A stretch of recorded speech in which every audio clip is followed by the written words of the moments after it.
The rain fell like bullets on the cracked pavement of Hell's Kitchen, the abandoned industrial district where even cops feared to tread after dark.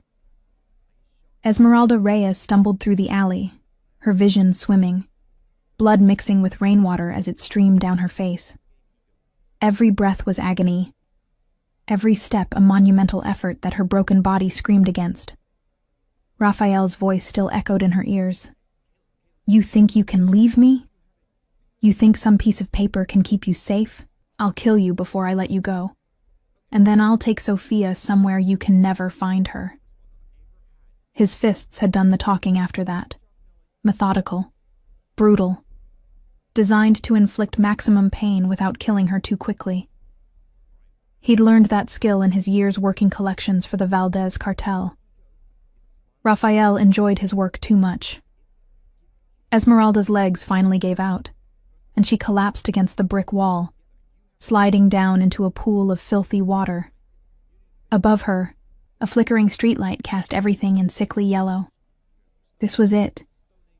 This was where her story ended. Not in a hospital bed surrounded by loved ones, but alone in the rain, bleeding out in an alley that smelled of piss and decay. At least Sophia was safe with Mrs. Chen for the night. At least her baby wouldn't see this. The sound of expensive shoes on wet concrete cut through the rain. Esmeralda's eyes fluttered open to see a figure approaching. Tall, broad-shouldered, moving with the fluid grace of a predator who had never known fear. The man stopped a few feet away, and she caught her first clear glimpse of him as lightning split the sky. He was beautiful in the way demons are beautiful, all sharp angles and dark promises. His suit probably cost more than she made in 3 months, tailored perfectly to a body that spoke of power and violence. But it was his eyes that made her breath catch despite her dying state. They were dark as midnight, cold as winter, and when they landed on her broken form, something shifted in them. Rage. Pure, undiluted, volcanic rage. Enzo Moretti had built his empire on the principle that emotion was weakness. At 34, he controlled 70% of the city's criminal operations through calculated brutality and strategic brilliance. He didn't have friends. He had assets. He didn't have lovers. He had transactions. He didn't have weaknesses. Until now. The woman crumpled against the wall was dying. That much was obvious. But her eyes, Christ, those eyes.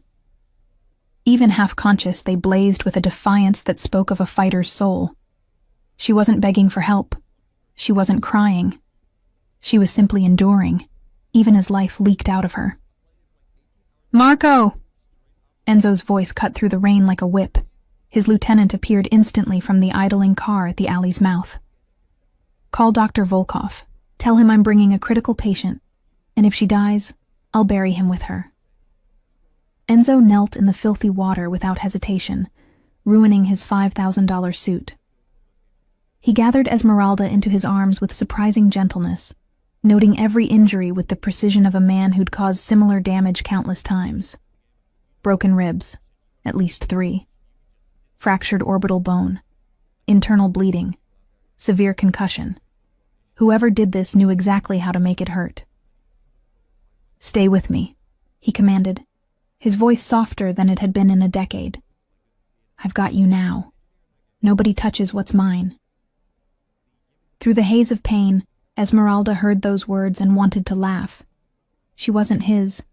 She wasn't anybody's anymore. That was the whole point of leaving Raphael, of fighting for her freedom even when it cost her everything.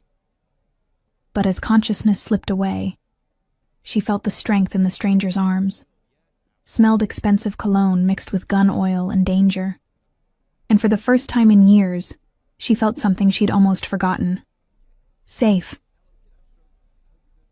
The mansion was a fortress disguised as luxury. Enzo carried Esmeralda through corridors lined with priceless art and armed guards, into a private medical suite that would put most hospitals to shame.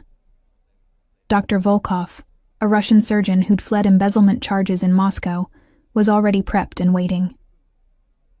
3 hours, Volkov announced after his initial assessment. Maybe 4.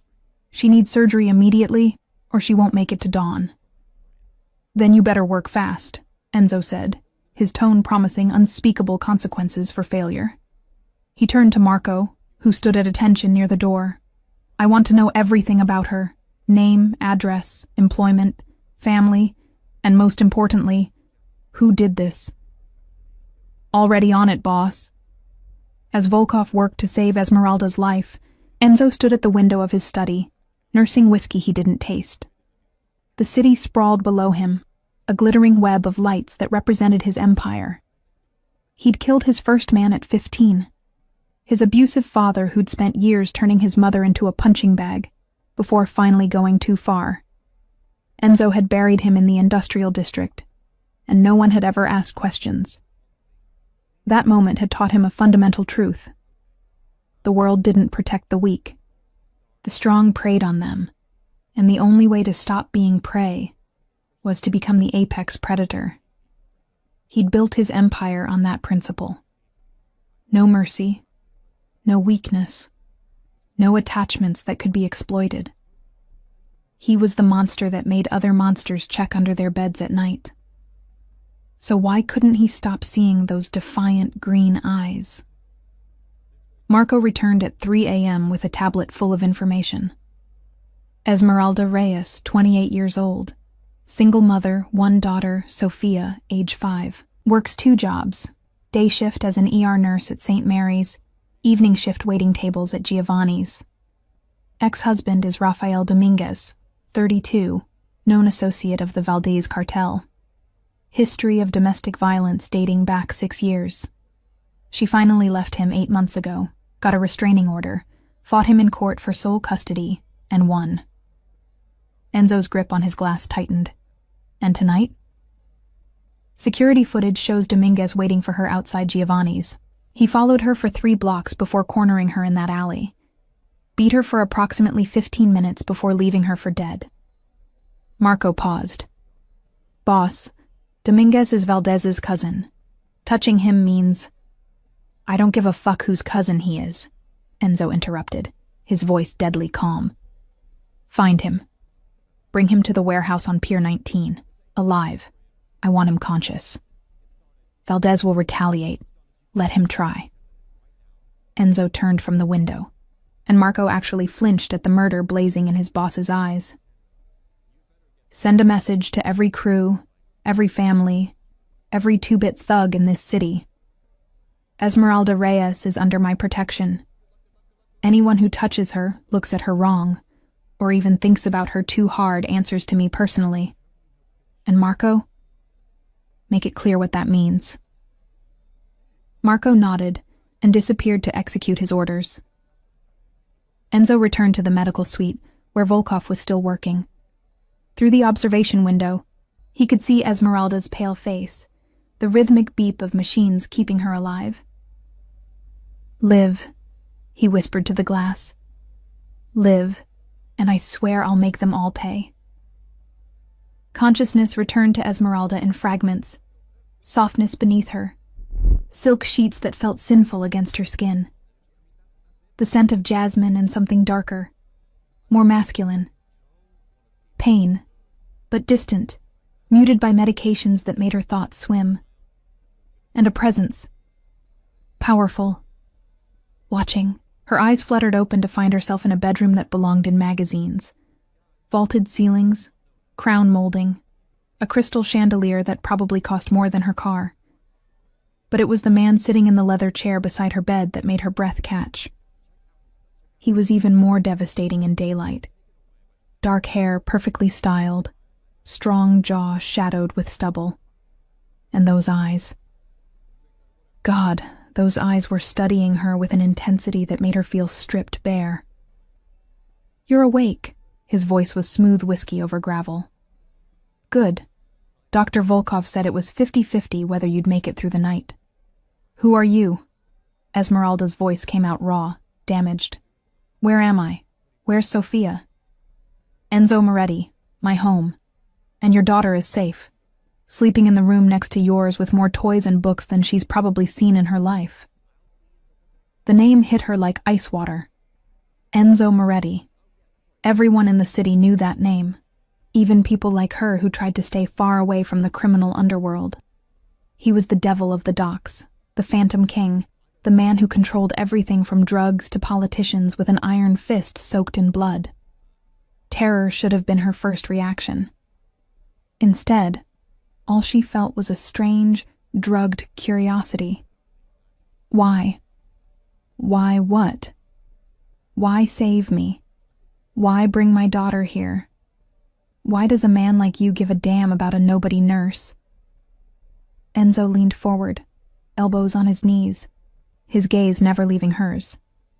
Because I found you dying in an alley, beaten nearly to death by a coward who preyed on someone he should have protected. Because when I looked at you, I saw defiance even in death's embrace. Because... He paused, and something flickered in those cold eyes. Because my mother died the same way when I was 12, and I swore I'd never let it happen again if I had the power to stop it. The honesty in his words was unexpected. Esmeralda tried to sit up, but pain lanced through her ribs. Enzo was beside her instantly, his hands surprisingly gentle as he helped her adjust the pillows. Don't move too much. You have 3 broken ribs, a fractured cheekbone, and internal injuries that required surgery. You'll be here for at least 2 weeks. I can't afford... You're not paying, Enzo interrupted. Consider it covered. And before you argue, understand that refusing my protection isn't an option anymore. You're under my roof, which means you're under my protection. That's not negotiable. Before Esmeralda could process that declaration, the door burst open, and a small hurricane of curly dark hair launched onto the bed with surprising care. Mama, you're awake. Sophia's green eyes, so like her mother's, shone with tears. The nice man said you were sick, but you're better now, right? Esmeralda wrapped her arms around her daughter, ignoring the screaming protest of her injuries. I'm okay, baby. Mama's okay. Over Sophia's head, she met Enzo's gaze. There was something in his expression as he watched them. A hunger, a longing, a darkness that spoke of wounds that had never healed. Sophia, Enzo said gently, and the little girl turned to him with a trust that terrified Esmeralda. Why don't you go with Maria? She has hot chocolate and cookies waiting in the kitchen. The kind with marshmallows? Sophia's eyes lit up. As many as you want. After Sophia left with the housekeeper, Esmeralda struggled to find words. You're being kind to her.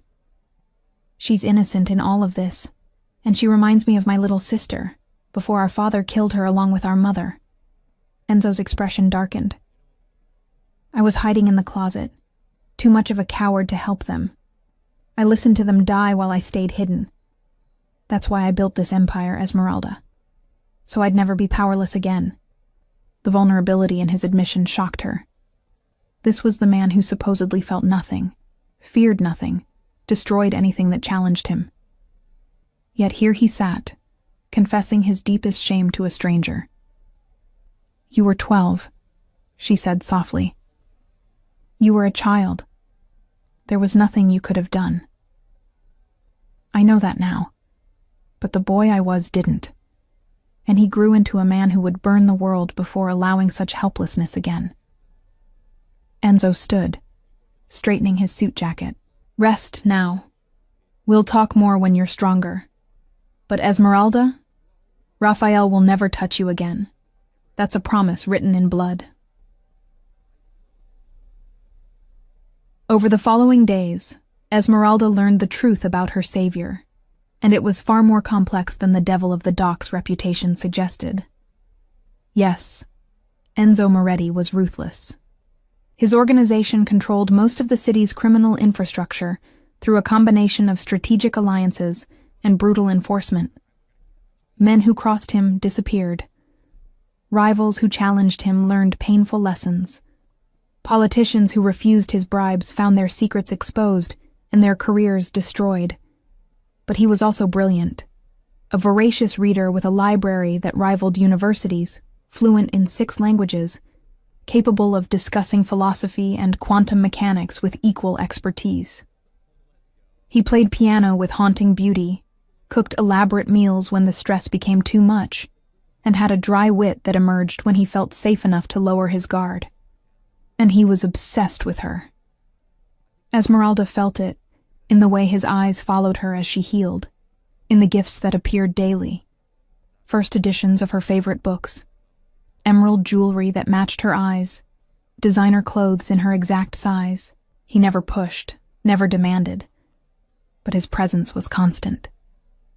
Maria, the housekeeper, whispered stories while helping Esmeralda bathe. In 20 years working for Mr. Moretti, I've never seen him like this. He watches you the way a starving man watches food, like your air, and he's drowning.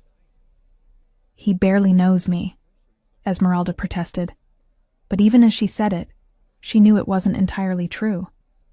Enzo knew everything about her. He'd had her entire life investigated.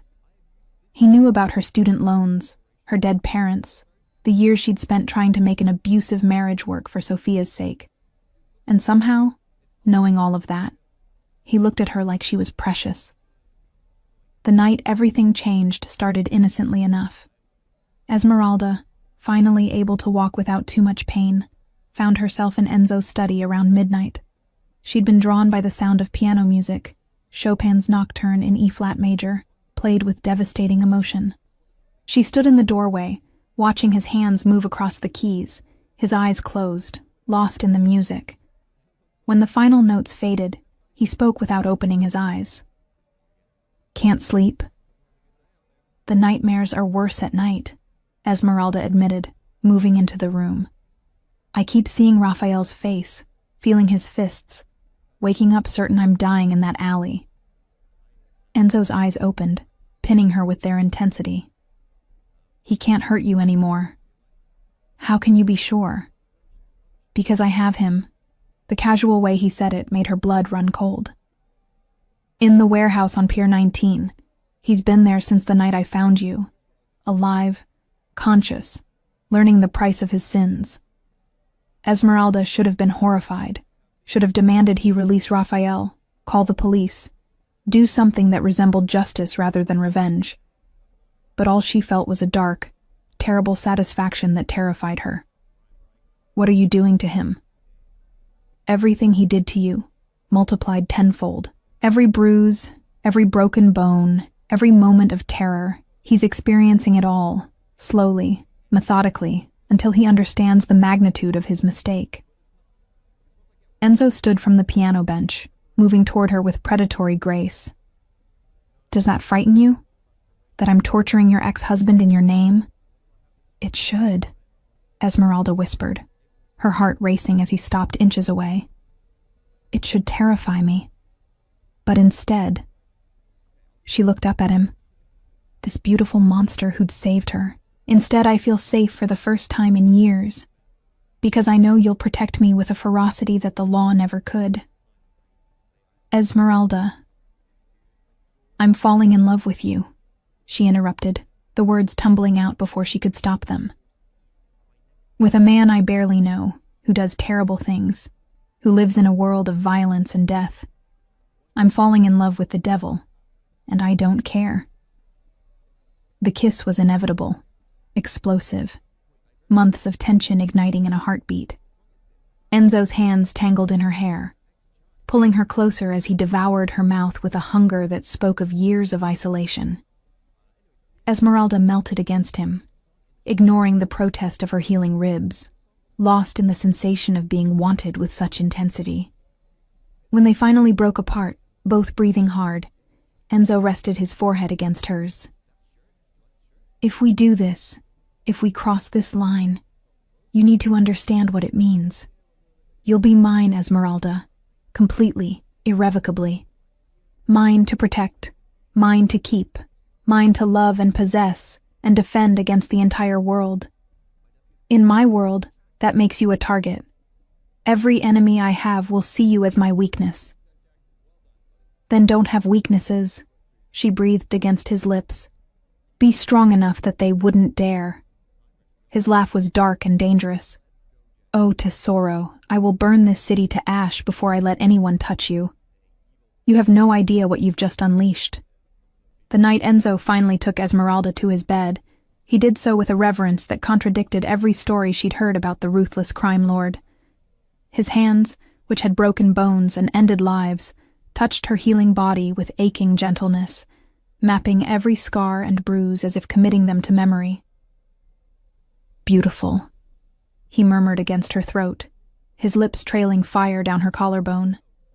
You're so fucking beautiful, and you don't even know it. I'm broken. Esmeralda gasped as his hand slid between her thighs, finding her already wet and ready. Damaged goods. No. Enzo's voice turned hard even as his touch remained gentle. You're a survivor, a fighter. You're steel wrapped in silk, and every scar is proof that you refuse to break. He positioned himself at her entrance, his eyes locking with hers. Mine now. Say it. Yours, she breathed, and he filled her in one slow, devastating thrust that made them both groan. The sex was everything she'd dreamed and feared. Passionate, possessive, occasionally rough in ways that made her cry out in pleasure rather than pain. Enzo fucked her like a man possessed, like he could claim her soul through her body, and Esmeralda surrendered to it completely. Afterward, tangled in sheets worth more than her monthly salary, she traced the scars that decorated his torso. Tell me about these. Enzo's hand caught hers, guiding it to a particularly nasty scar that ran along his ribs. 15 years old. My father's lieutenant caught me stealing from the organization, taught me a lesson with a broken bottle. And this one? She touched a bullet wound on his shoulder. 22. The Bratva tried to move in on our territory. This was my souvenir from the war that followed. We won. They learned respect. His smile was cold. The ones who survived anyway. How many men have you killed? The question hung in the air between them. Enzo could lie, deflect, or refuse to answer. Instead, he chose brutal honesty. I stopped counting after 50. These days, it's simply what's necessary. A problem arises, I solve it. Sometimes that solution requires permanent removal. Esmeralda should have run, should have grabbed Sophia and disappeared into the night.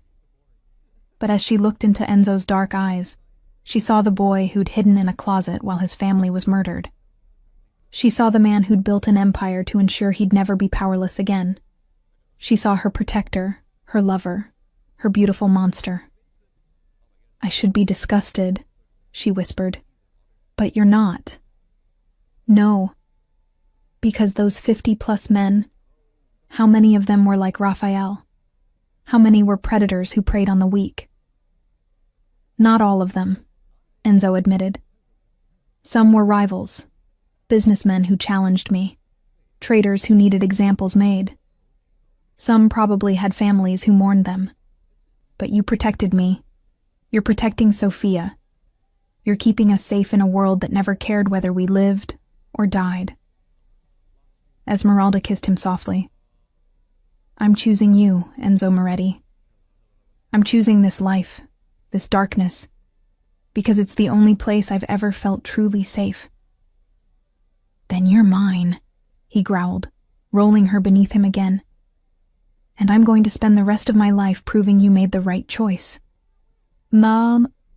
The criminal underworld noticed the change immediately. Enzo Moretti, the man who'd never shown weakness, had a woman living in his fortress. More concerning, he was letting it affect his business.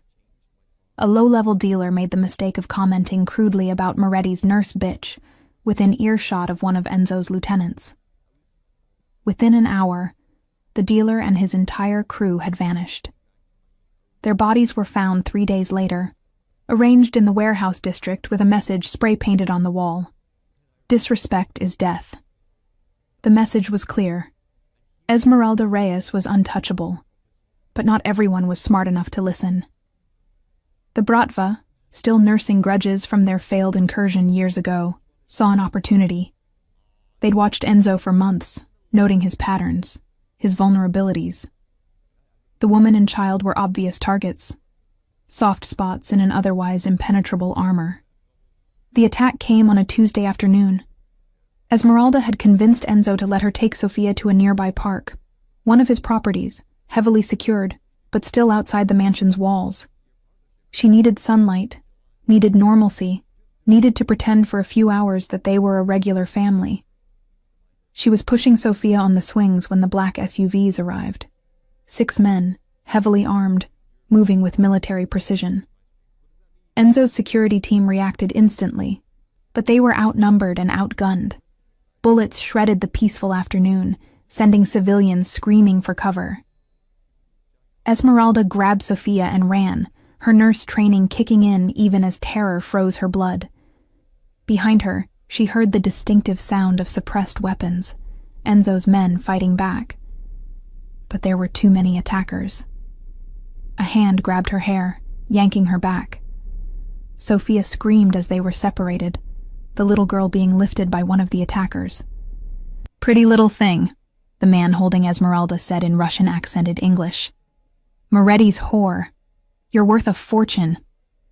"Let my daughter go," Esmeralda snarled, years of being Raphael's victim evaporating in the face of threat to her child.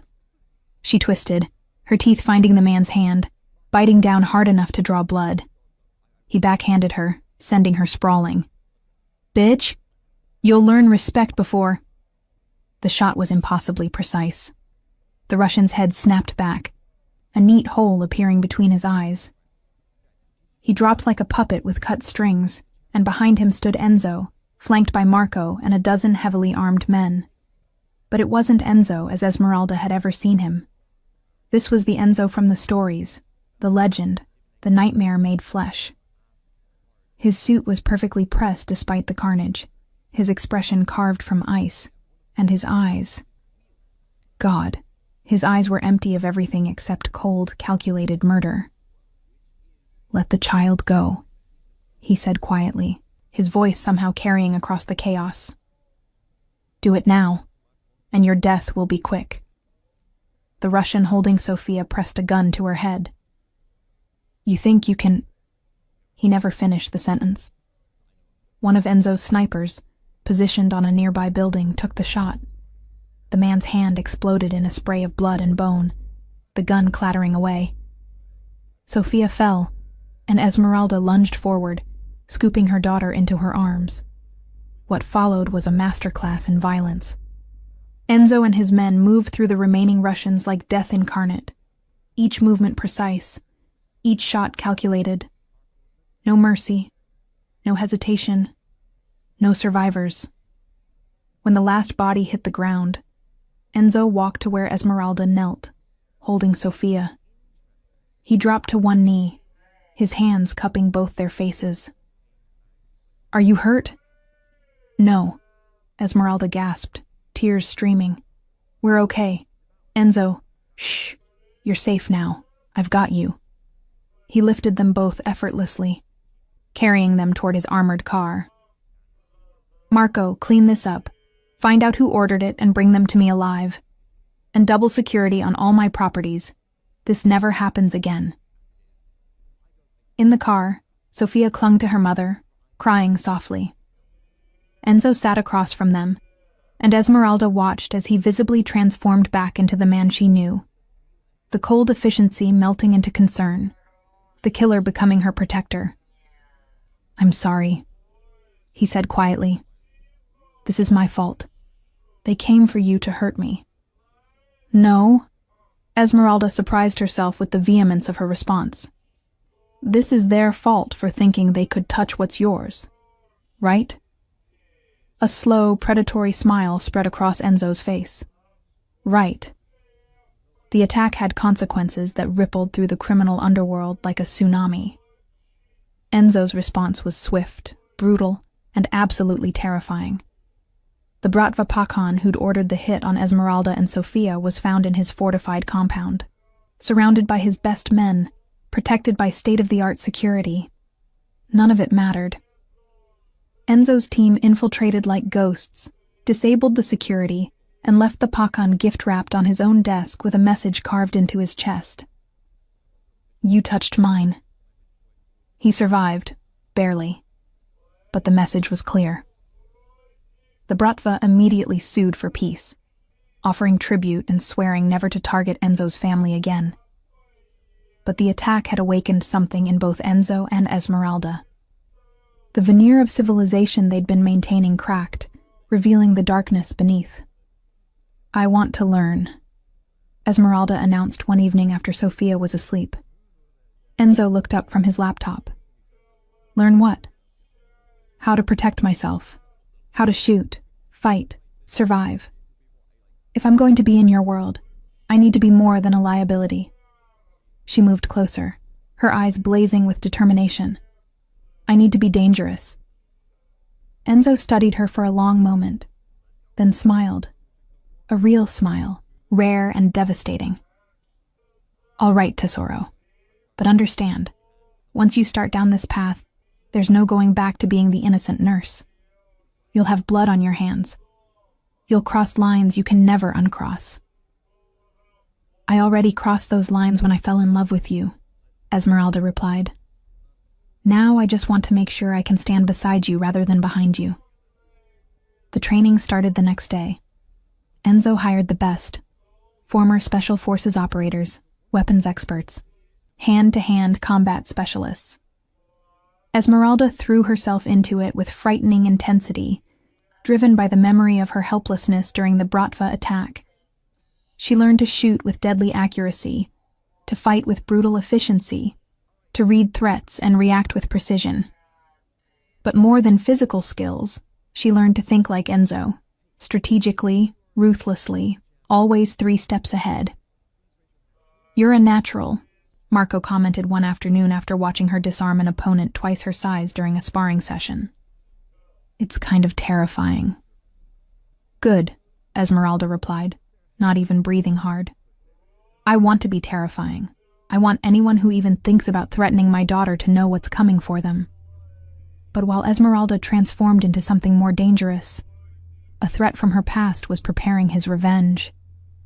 Biscobanin Rafael Dominguez had spent 3 months in Enzo's warehouse prison, subjected to tortures that would have broken most men in days. But Rafael had been shaped by the Valdez cartel, hardened by years of inflicting pain. He endured, nursing his hatred, waiting for opportunity. It came in the form of a young guard, one of Enzo's newer recruits who'd been bribed by the Valdez cartel. The guard wanted revenge for his brother, killed in one of Enzo's territorial disputes. A moment of inattention, a stolen key, and Rafael was free. But he didn't run. Running meant living as prey, always looking over his shoulder, waiting for Enzo's inevitable retribution.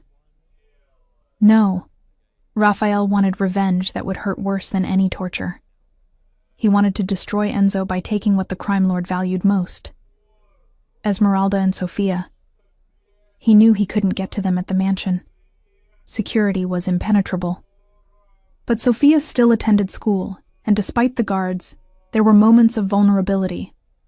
Shift changes, traffic patterns, small windows where a desperate man could strike.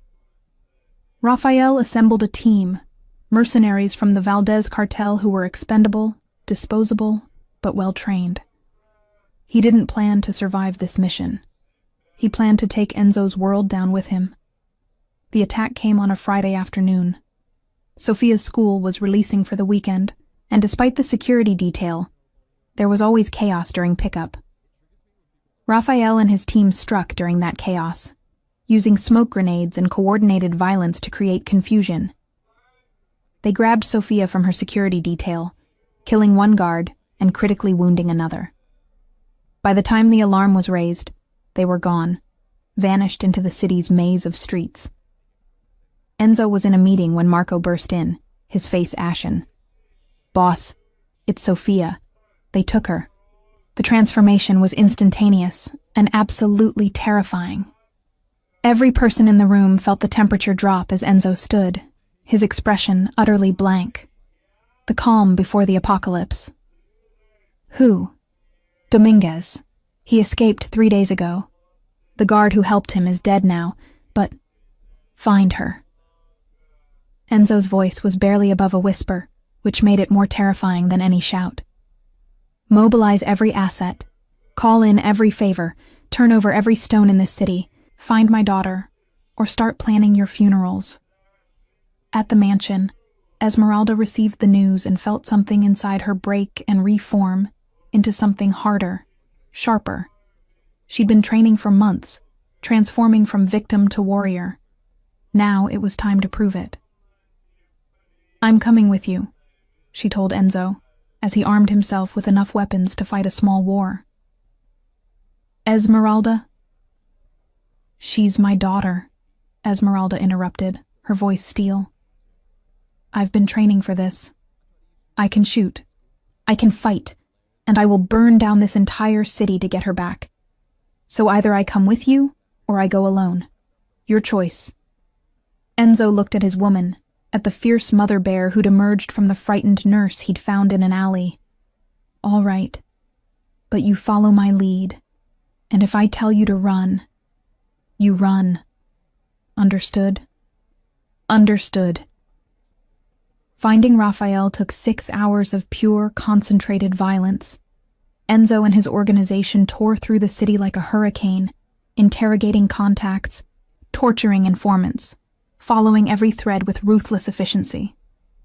Bodies piled up in their wake. Anyone who'd helped Raphael, anyone who'd looked the other way, anyone unlucky enough to be in their path. Esmeralda witnessed it all, this descent into hell, and felt no horror, only cold determination. These men had taken her daughter. They deserved everything they got. The trail led to an abandoned factory in the industrial district. Ironic, given that this was where Enzo had buried his father years ago. Raphael had chosen the location deliberately, a middle finger to the man who'd ruined him. 20 men inside, Marco reported after the drones completed their reconnaissance. Sophia's in the central office, 2nd floor. Dominguez is with her, using her as a shield. Then we go loud, Enzo decided. Marco, take your team through the north entrance. Salvatore, south. I'm going through the front door with Esmeralda. Anyone between me and my daughter dies. No exceptions. The assault was poetry written in blood and bullets. Enzo's team struck simultaneously, overwhelming Raphael's mercenaries with superior numbers and training. But it was Enzo and Esmeralda's advance through the main floor that became legend in the underworld. They moved together like dancers, each covering the other, their training and mutual trust creating a deadly synchronicity. Esmeralda shot her first man without hesitation, a mercenary who'd tried to flank Enzo. The second and third fell to her bullets as well, and she felt nothing except grim satisfaction. This was who she was now, not a victim, not prey, a predator protecting her young. They reached the 2nd floor to find the final door barricaded. Behind it, they could hear Sophia crying and Raphael's manic laughter. Come on, Moretti, Raphael shouted. Come see your precious princess. Come watch me put a bullet in her head like you deserve. Enzo's expression never changed, but Esmeralda felt the rage radiating from him like heat from a furnace. He moved to the door, placed the breaching charge, and looked at her. Stay behind me until I give the signal. Then you run to Sophia and get her out. Don't look back, don't stop, just run. Understood? Enzo, please. The word was raw, vulnerable. I need to know you're safe. Both of you. Let me do this. Esmeralda nodded, and Enzo triggered the charge. The door exploded inward, and Enzo moved through the smoke like an avenging angel. Raphael had Sophia in front of him, a gun pressed to her head, his face twisted with insane triumph. Tentar novamente a continuar. One more step and she dies, Raphael screamed, backing toward the window. His eyes were wild, pupils dilated. He was high on something, which made him even more unpredictable. You took everything from me, Moretti. My wife. My dignity. 3 months of my life in your torture chamber. Now I take everything from you. You never had dignity, Dominguez, Enzo said, his voice eerily calm as he advanced with his weapon trained on Raphael's head. "And she was never your wife. She was your victim. There's a difference." "Semantics." Raphael's hand shook, the gun pressing harder against Sophia's temple. The little girl whimpered, tears streaming down her face. "It doesn't matter now. We all die here tonight. At least I get to see your face when I—" The shot was impossibly precise. Not from Enzo, but from Esmeralda, who'd flanked to the side while Raphael focused on Enzo. Her bullet took Raphael through the shoulder of his gun arm, the impact spinning him away from Sophia. In that split second, Enzo moved. His shot took Raphael in the knee, dropping him. Before the man could scream, Enzo was on him, his hands wrapping around Raphael's throat with murderous intent. "Mama!" Sophia ran to Esmeralda, who caught her daughter and held her tight, turning her face away from the violence. "Don't look, baby, don't look. Mama's got you now." Behind them, Enzo lifted Raphael by the throat, slamming him against the wall with enough force to crack concrete. The rage that had been building for months finally found its release. "You put your hands on her," Enzo growled, each word punctuated with another crushing blow. "You beat her nearly to death. You terrorized her for years. You stole her joy, her safety, her peace." Another blow, and Raphael's cheekbone shattered. "And then, you dared to touch my daughter. Please." Raphael gurgled through broken teeth and blood. "You don't get to beg." Enzo's voice dropped to a whisper more terrifying than any shout. "You don't get mercy. You don't get a quick death. You get exactly what you deserve." What happened next would be whispered about in the underworld for years. Enzo Moretti, the devil of the docks, made Rafael Dominguez suffer in ways that redefined cruelty. He broke every bone methodically, starting with fingers and working his way up. He carved reminders into flesh, words like coward and abuser that would have been visible for years if Rafael had lived long enough to heal. And through it all, Esmeralda watched with Sophia's face pressed against her shoulder. She watched her lover, her protector, her monster destroy the man who'd tormented her for years. And she felt no horror, only vindication, only justice delivered by hands she trusted absolutely. When Enzo finally ended it, a mercy Rafael didn't deserve but received anyway, he turned to find Esmeralda and Sophia watching him. Blood covered his suit, his hands, his face. He looked like the devil incarnate, and he expected to see fear in their eyes. Instead, Sophia whispered, "Is the bad man gone, Papa?" "Yes, Princess. He's gone. He can never hurt anyone again." "Good." Sophia buried her face in Esmeralda's neck. "Can we go home now?" Enzo approached carefully, not wanting to touch them with his blood-stained hands. But Esmeralda reached out, pulling him close, creating a circle of three that felt unbreakable. "Take us home," she whispered against his chest. "Take us home, and let's never speak of this night again." The aftermath of Raphael's death sent shockwaves through the criminal underworld. The brutality of it, the public nature of the message it sent, established new boundaries that even the boldest didn't dare cross. Enzo Moretti's family was sacred, untouchable, protected by a violence so absolute that even mentioning them became taboo. But the real changes happened within the mansion's walls. Sophia, resilient as children can be, recovered with the help of expensive therapy and the unwavering security of knowing both her parents would literally kill for her. She grew closer to Enzo, truly seeing him as her father now, the man who'd saved her, who'd made the monsters disappear, who read her bedtime stories with the same hands that had destroyed her enemies.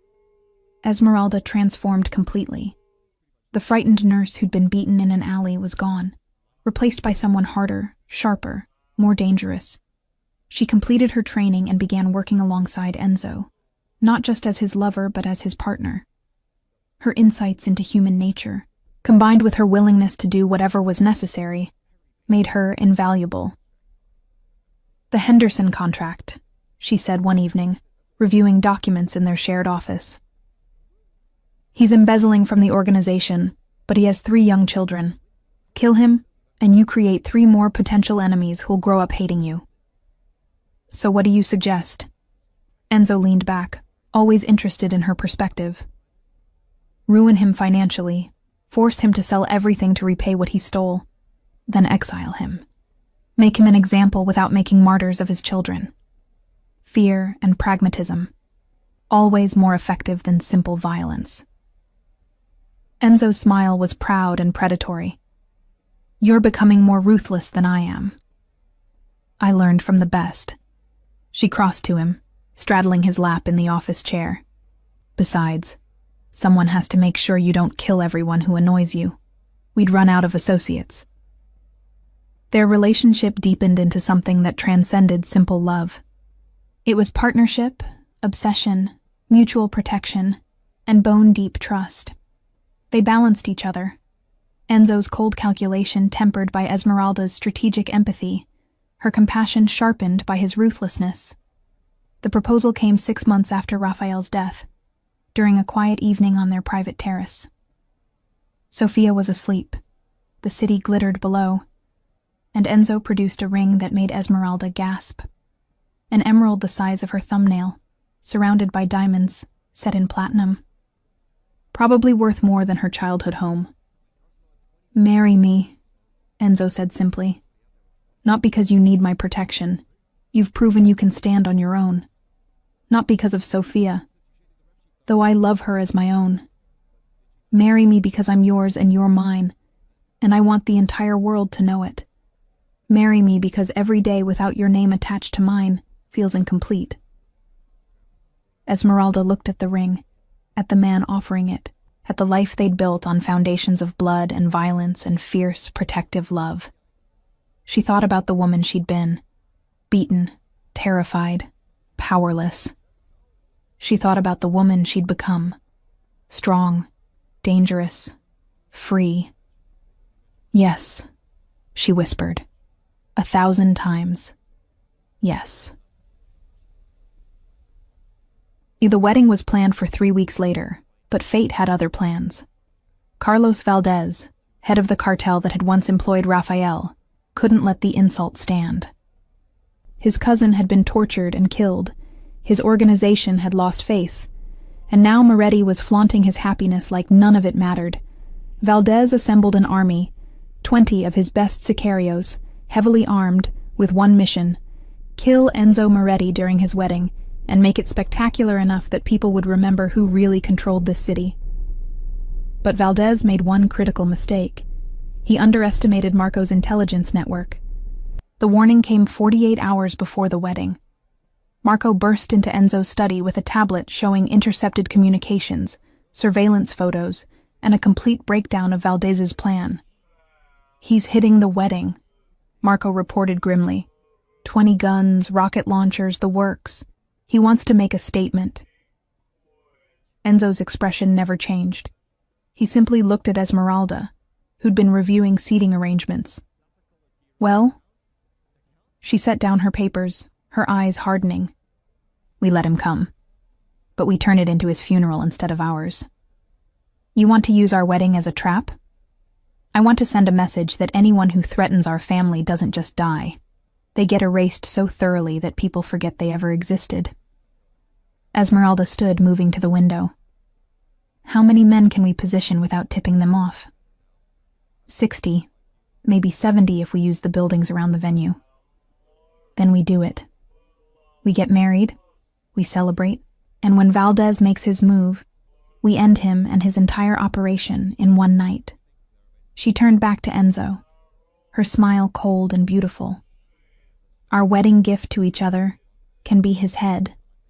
Enzo laughed, genuine, delighted laughter. I knew there was a reason I fell in love with you.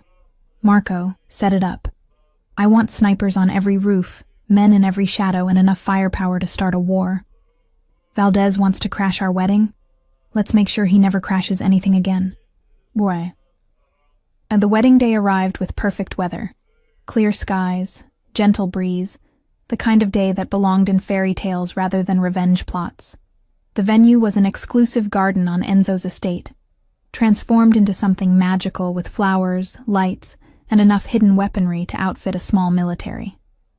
Guests arrived in formal wear, unaware that half the waiters and security personnel were actually Enzo's most elite soldiers. The ceremony was set for sunset, timed precisely with Valdez's planned attack based on the intercepted intel. Esmeralda looked stunning in a custom gown that cost more than most cars. Ivory silk, emerald accents, a design that was both elegant and allowed for movement. Because underneath the couture she wore a thigh holster with a pistol and a knife strapped to her leg. "You look like a warrior goddess," Enzo breathed when he saw her, devastating in his black tuxedo that concealed his own weapons. "And you look like the devil in a tux," she replied, adjusting his tie. "Ready to get married and commit mass murder? I've never been more ready for anything in my life." The ceremony began as planned. Sophia walked down the aisle scattering rose petals, adorable in her flower girl dress. The officiant spoke beautiful words about love and commitment. Enzo and Esmeralda exchanged vows that were heartfelt and genuine, even knowing that violence waited in the wings. "I, Enzo Moretti, take you, Esmeralda Reyes, to be my wife, my partner, my equal in all things. I promise to love you fiercely, protect you absolutely, and stand beside you against anything this world throws at us. Your enemies are my enemies. Your joy is my joy. Your battles are my battles now and forever.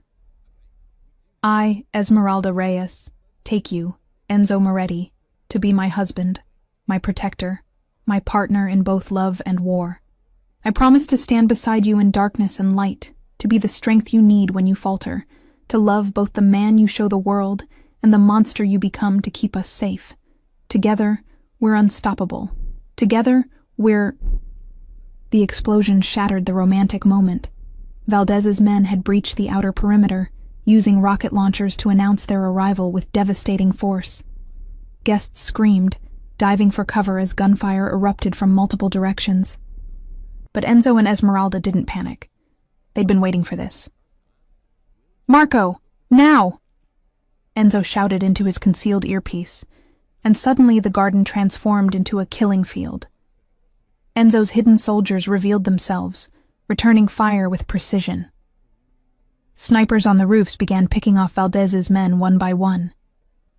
Enzo grabbed Esmeralda's hand, and together they moved through the chaos with practiced efficiency. She kicked off her heels, drew her weapon, and began firing alongside him.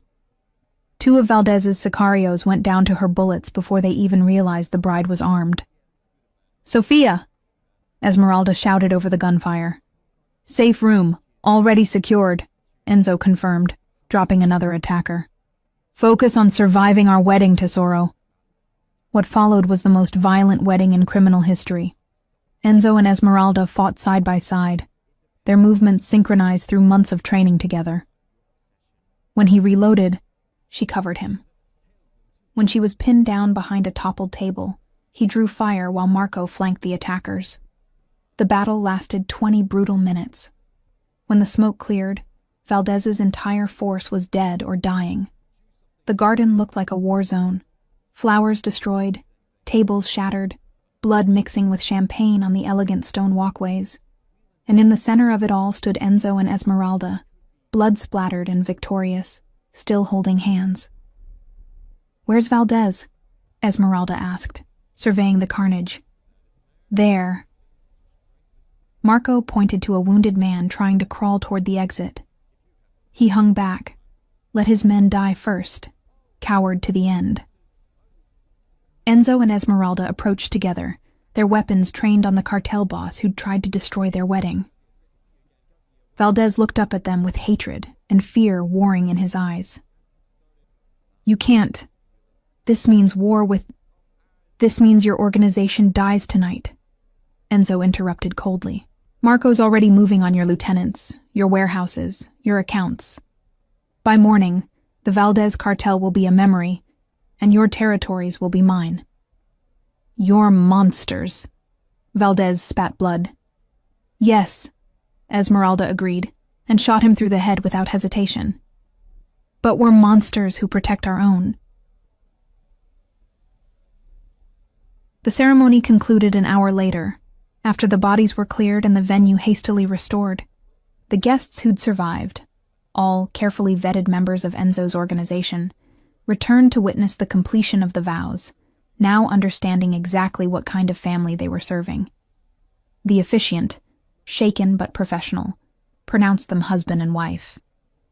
When Enzo kissed his bride, their lips tasted of gunpowder and champagne, blood and victory. "Best wedding ever," Esmeralda whispered against his mouth. "Wait until you see the honeymoon," Enzo replied with a dark smile. The years that followed the Valdez massacre established the Moretti family as untouchable royalty in the criminal underworld. Enzo and Esmeralda ruled together, their combined ruthlessness and strategic brilliance making them more powerful than any single crime lord had ever been. But they also began the slow transformation toward legitimacy. Using the territories and assets seized from Valdez, they established legitimate businesses, real estate, shipping companies, security firms. The criminal empire remained, but it became a foundation rather than the entire structure. Esmeralda was the architect of this transformation. Her medical background and natural empathy made her invaluable for reading people, identifying talent, and building loyalty through something stronger than fear. Genuine protection and opportunity. She established a private foundation for domestic violence survivors, using Enzo's resources to create safe houses, provide legal assistance, and when necessary, provide the kind of protection the legal system couldn't or wouldn't offer. Women in desperate situations learned that there was one place they could turn when all else failed, to the Emerald Queen, as Esmeralda became known in certain circles. "Another one," Marco announced one evening, bringing files to their shared office. "Husband's a mid-level politician, beating her and the kids for years. System won't touch him because of his connections." Esmeralda reviewed the file with clinical precision. "Threat level? High. He's got private security and friends in law enforcement. Then we go dark, Enzo." Her husband looked up from his own work, reading her expression. "You want me to handle it personally?" "I want us to handle it together. She needs to know women can be just as dangerous as men when protecting their own." Esmeralda's smile was cold. "Besides, we haven't worked together in weeks. I miss it." The operation 3 nights later was surgical. They entered the politician's home during his regularly scheduled business dinner, which was actually when he beat his wife while his security detail looked the other way. Enzo and Esmeralda disabled the security first, then confronted the man in his own home. "Who the fuck?" he started, then recognition dawned. "Moretti. You can't be here. I have friends, connections." "Had," Esmeralda corrected, her weapon trained on him. Past tense. "Your friends have been made aware of your hobbies. Photographic evidence delivered to their homes with a note explaining that supporting you now means becoming our enemy. They chose wisely." The politician's wife watched from the doorway, clutching her 2 children, her face a mask of shock and hope. "You have 2 choices," Enzo said calmly. "Option 1. You leave this city tonight, never contact your family again, and live somewhere far away where your reputation hasn't reached yet. Option 2. We make you disappear in ways that ensure you're never found." "You can't threaten me." Esmeralda shot him through the foot, her expression never changing. "That wasn't a threat. Threats are preliminary.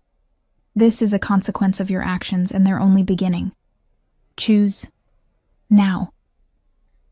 The politician chose option 1.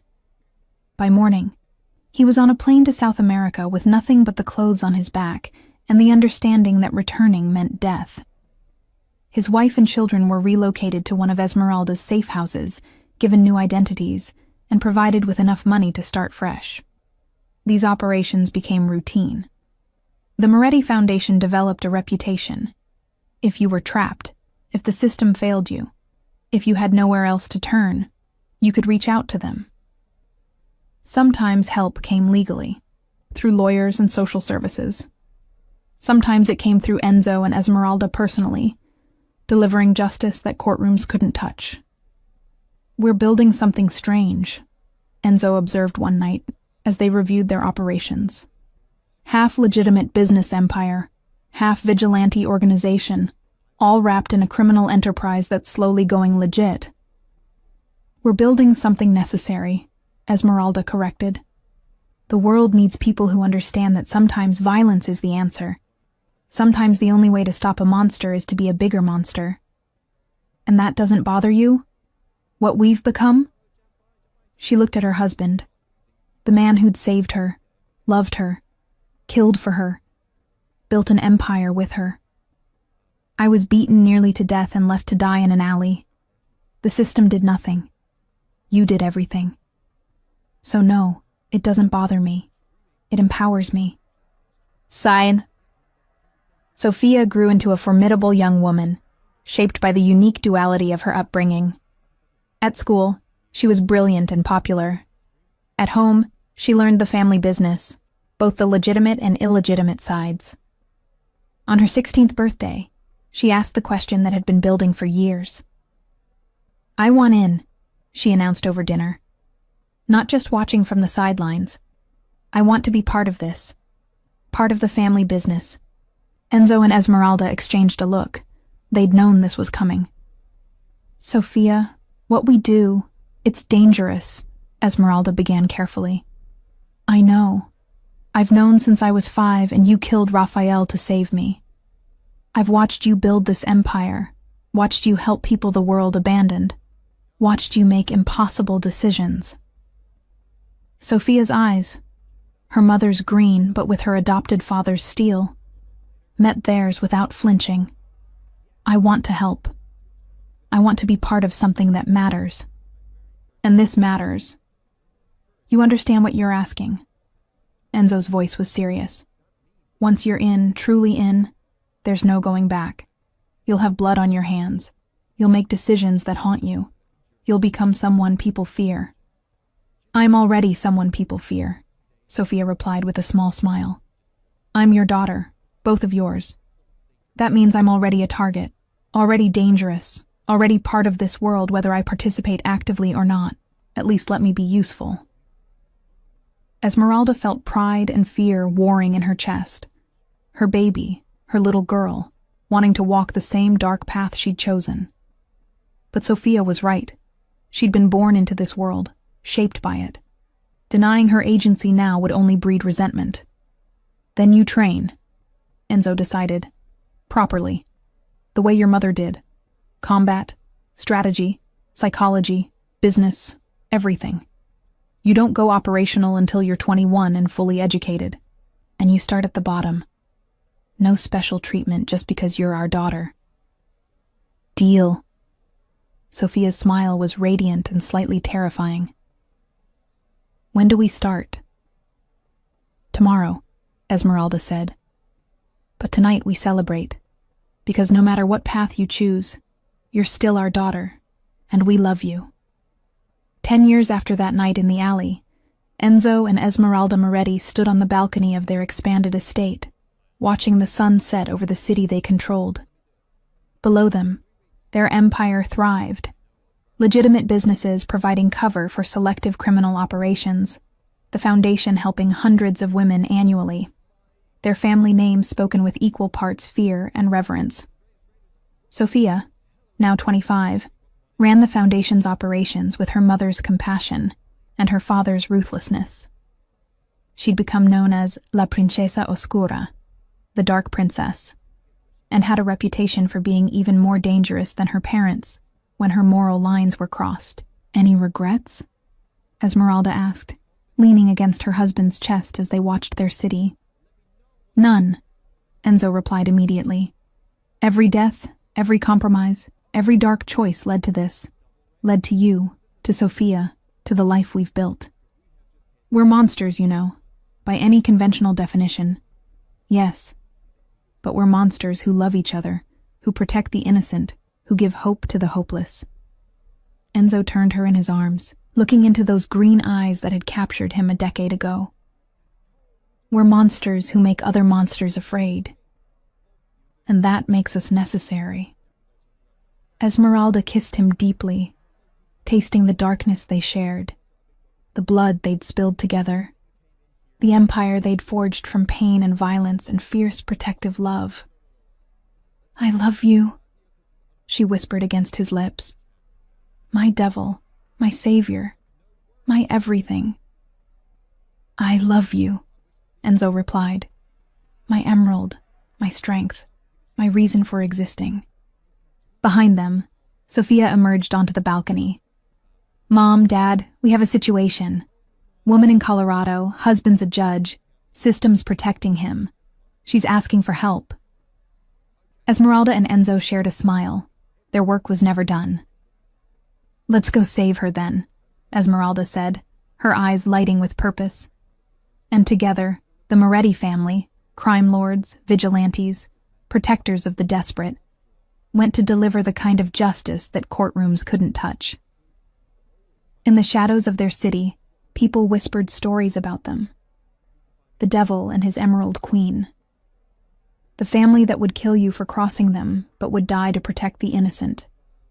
The empire built on blood and love, and the absolute refusal to let evil go unchecked. They were monsters, but they were necessary monsters. And in a world that often failed the vulnerable, sometimes monsters were exactly what was needed.